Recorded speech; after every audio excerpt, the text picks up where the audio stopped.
Hello বন্ধুরা, good morning. আমরা বেরিয়ে পড়েছি দীঘার উদ্দেশ্যে। আমরা এখন টোটোয় করে যাচ্ছি। ডায়মন্ড থেকে লঞ্চ ধরে সোজা কুমড়োহাটিতে যাব। কুমড়োহাটি থেকে টানা দীঘার বাস ধরে দীঘাতে চলে এসেছি। এই যে সূর্যদ্বীপ হোটেলটা, এই হোটেলটাতেই আমরা নিয়েছি। আর আসার সময় বাসের মধ্যে ভিডিও বেশি করতে পারিনি, কারণ আমার শরীর প্রচুর খারাপ হয়ে যায়। বাসে উঠলেই আমার বমি হয়ে যায়, আমার অবস্থা খুবই খারাপ হয়ে যায়। তো সেই জন্য ভিডিও করতে পারিনি। একেবারে হোটেলে এসে তোমাদের ভিডিওটা করলাম আর দেখাচ্ছি। তো এটা ফার্স্ট দিনের যখন আমরা হোটেলটা নিই, আমাদের হোটেলে দুটো রুম দেখিয়েছিল, দুটো রুমের মধ্যে চুজ করতে বলেছিল।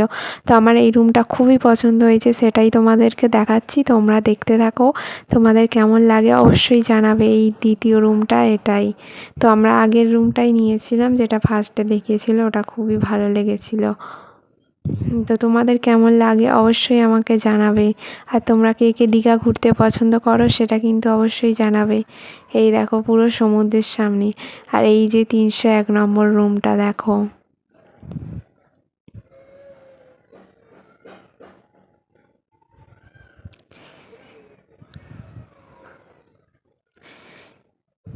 তো প্রচুর আনন্দ হয়েছে। আমি আর আমার হাজব্যান্ড এসেছিলাম, আর আমরা এই রুমটাই নিয়েছিলাম। এটা পুরো সমুদ্রের সামনে ছিল, আর জানলা থেকে বাইরের সমুদ্রটাও দেখা যাচ্ছিল।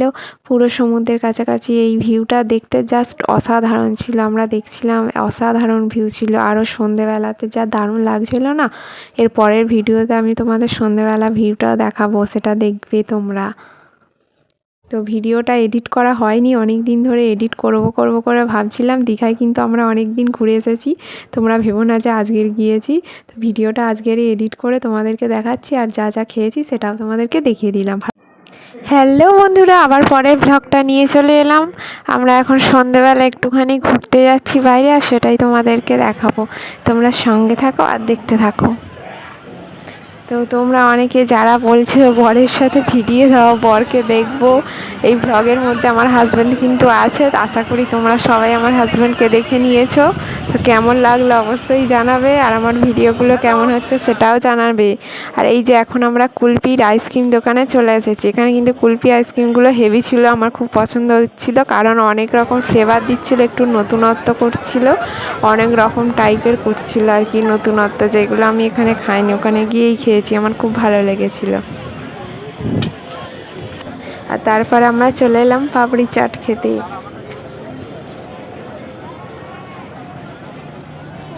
এই ভ্লগের মধ্যে একটু বরকে নেওয়ার চেষ্টা করেছি, আমার বর একদমই ভিডিও বানাতে চায় না, জোর করে করেছিলাম। আশা করি সবাই দেখেছো, ভালো লাগলে অবশ্যই লাইক কমেন্ট শেয়ার করবে। তো শুভরাত্রি বন্ধুরা, আবার পরের ভ্লগ নিয়ে চলে আসছি পরের দিনে, সবাই সঙ্গে থাকবে।